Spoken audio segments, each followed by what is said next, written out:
Assalamualaikum warahmatullahi wabarakatuh. Alhamdulillah wassalatu wassalamu ala Rasulillah wa ala alihi wa sahbihi wa mawalah wa la haula wa la quwata illa billah. Amma ba'd. Kaifa halukum jami'an? Alhamdulillah bi khair. Teman-teman semuanya. Semoga santri kelas 9 semuanya yang berada di rumah dalam keadaan sehat walafiat. Dan meskipun kita belajar lewat online, tapi saya harap teman-teman semuanya semangat ya, dan jangan malas untuk belajar menuntut ilmu. Oke teman-teman semuanya, pada kesempatan kali ini kita pertemuan pertama ya di semester 2 ini. Kita akan melanjutkan materi berkaitan dengan nahwu shorof ya.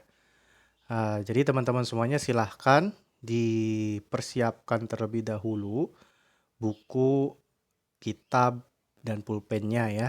Silahkan dibuka buku, kitab, dan pulpennya. Sekarang kita belajar nahwu, silahkan buka kitab nahwunya ya. Nah, kita lanjutan materi yang sebelumnya nih. Nah, tema kita pada pembahasan kali ini yaitu berkaitan dengan, di sini teman-teman bisa lihat, ahwalu bina'il fi'lil madhi. Apa artinya? Bentuk binanya fi'il madhi atau bentuk mabninya fi'il madhi.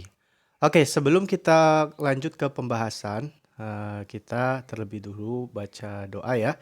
Kita belum baca doa, kita baca basmalah bersama-sama. Bismillahirrahmanirrahim. Oke, teman-teman semuanya, pada pembahasan kali ini kita akan membahas tentang bentuk binanya fi'il madhi. Nah, apa sih yang dimaksud dengan bentuk binanya fi'il madhi? Nah, sebelum ke contoh-contoh yang ada di bawah ini, Ustadz ingin mereview sebentar ya terkait dengan apa sih mabni, apa sih bina itu. Nah, sebelumnya sebelum waktu semester 1 kemarin, kita pernah belajar tentang mabni ya, bina. Nah, apa itu yang dimaksud dengan bina, mabni? Masih ingat? Yaitu tetapnya suatu akhir kalimat ya dalam satu kondisi ya di semua keadaan. Nah, tetapnya suatu akhir kalimat. Nah, di sini fokus kita adalah di harokat ya. Tetapnya suatu harokat akhir kalimat dalam satu kondisi di semua keadaan. Nah, seperti itu ya yang pernah kita bahas di semester 1. Nah, sekarang kaitannya tetapnya suatu akhir kalimat tersebut di dalam fi'il madhi. Nah, fi'il madhi itu apa? Fi'il madhi itu ya, teman-teman sudah ketahui bersama, yaitu kata kerja ya, kalimat yang menunjukkan makna pekerjaan yang mana waktunya itu sudah lampau ya, sudah lewat. Oke.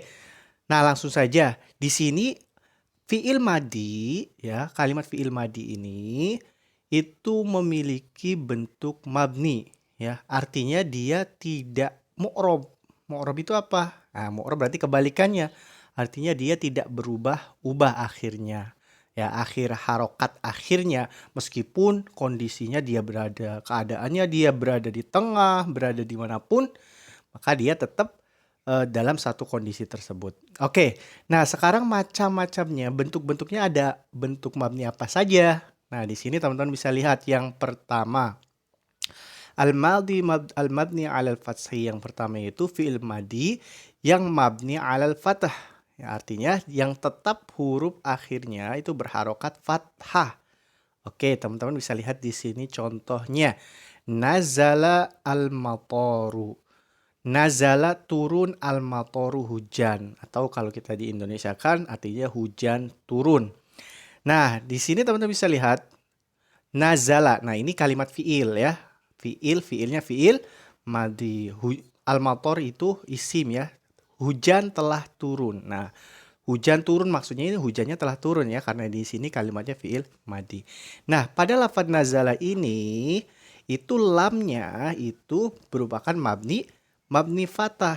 Ya, dia tetap dalam satu harokat. Ya, jadi dia tidak bisa nazalu, tidak bisa nazali. Ya, karena dia memiliki mabni. Pokoknya udah tetap seperti itu. Meskipun kalau kita pindah posisinya, al-mataru nazala, tetap nazala, nggak menjadi nazalu ataupun harokat lainnya. Nah, jadi nazala ini menempati mabni fatah ya, fathah atau fatah sama ya. Oke, selanjutnya teman-teman. Selanjutnya yaitu fi'il madi juga memiliki mabni dhammah ya. Mabni dhammah. Oke. Dhammah yang mana setelahnya itu wawu jamaah atau wawu yang menunjukkan makna plural, yang menunjukkan makna jamak. Seperti contoh, teman-teman bisa lihat contohnya. Al-auladu la'ibu. Al-auladu anak-anak, la'ibu telah bermain. Nah, kini kita fokus pada lafaz la'ibu. La'ibu itu kalimat apa? Fi'il. Fi'ilnya fi'il apa? Fi'il madhi. Nah, sekarang kenapa Ustaz tadi fathah sekarang dhammah? Karena di sini itu menunjukkan makna jamak. Kalau tadi menunjukkan makna mufradnya. Asalnya kalau kita pelajari tasrif itu asalnya la'iba ya.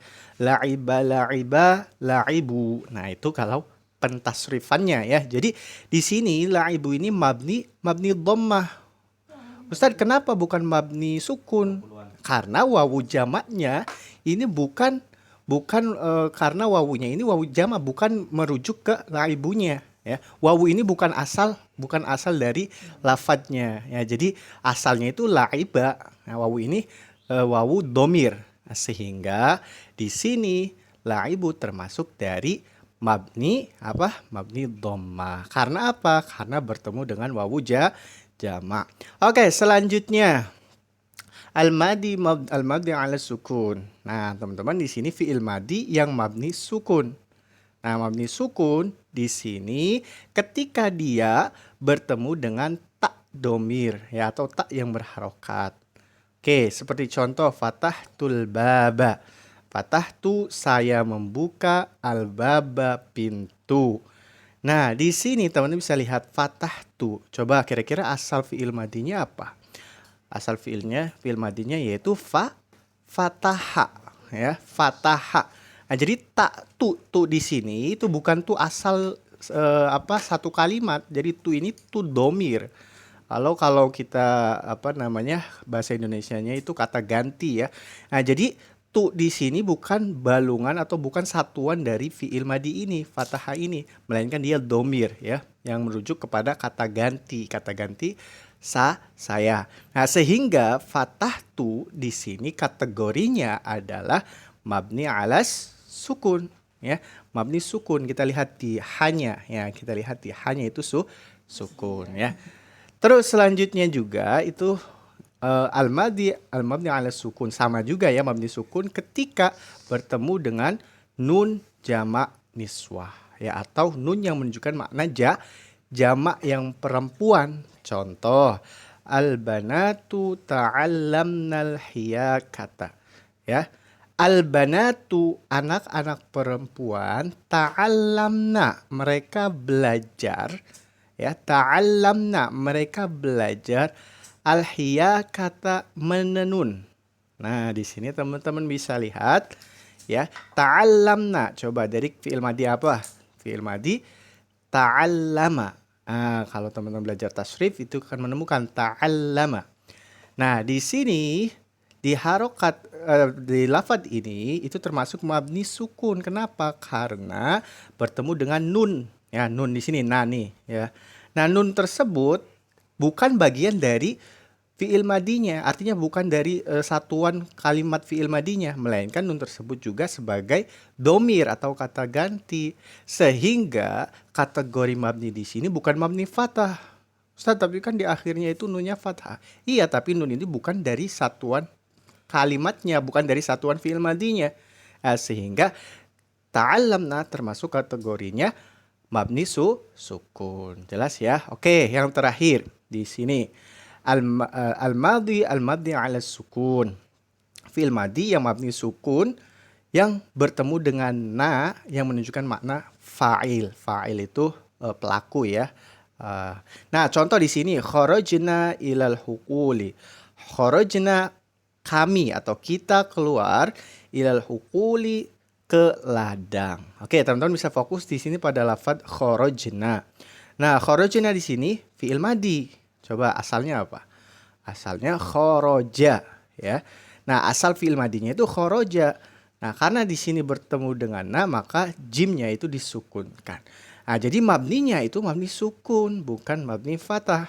Meskipun kalau kita lihat secara zahir, secara lafadz itu seakan-akan yaitu mabninya fathah kan, tapi bukan. Di sini mabninya sukun. Kenapa? Karena tadi sama alasannya ya. Karena nun di sini bukanlah bagian dari satuan kalimat dalam fi'il madhi ini, ya.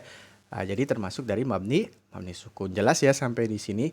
Oke, nah jadi itu terkait pembahasan bentuk bina atau bentuk mabninya fi'il madhi. Jelas ya? Oke. Nah, di sini ada kaidah dari pembahasan tadi, teman-teman bisa hafalkan kaidah ini untuk supaya bisa memahami dengan mudah ya. Ya, sama seperti penjelasan tadi ringkasannya ya. Jadi al-fi'lul madhi yubna 'alal fathi illa idza tasalat bihi wawul jamaah. Fi'il madhi itu dimabnikan fathah ya, mabninya fathah kecuali, nah ini kecuali tadi ya, ketika bertemuan dengan wawu jamaah fayubna 'ala dhammi, maka dimabnikan dhamma awit tasalat bihi ta'ul mutaharrakati, atau bertemu dengan tak yang berharokat, maka mabninya apa? Au nunun niswati au nalid dalat ala fa'ili fayubna ala sukuni, maka dimabnikan sukun. Oke ya, teman-teman jelas ya. Nah, di sini ini ada terjemahannya biar lebih jelas. Oke, jadi kesimpulannya fi'il madhi itu menempati posisi mabni ya, artinya dia bukan mu'rob, mabni tetap, tetapi mabninya itu berubah-ubah atau beda-beda ya, bukan berubah tapi beda tergantung bentuknya. Kalau dia fi'il madhi bentuk mufrad seperti mufrad muzakkar yang pertama tadi ya, seperti contoh apa tadi, banyak ya contohnya, seperti nasoro juga, itu mabninya apa kira-kira? Kalau yang tadi itu nazala ya, nasoros juga sama, itu mabninya fathah. Kenapa fathah? Karena dia tidak ada wawu jamaah, tidak ada tak mutaharroka, tidak ada nun niswah ya, dan seterusnya. Jelas ya? Oke, jadi seperti itu teman-teman semuanya. Oke, nah mungkin itu saja untuk pembahasan pertemuan pertama kita kali ini. Nah, setelah itu silakan teman-teman, nah, nanti ada instruksi untuk tugasnya ya. Tugasnya apa?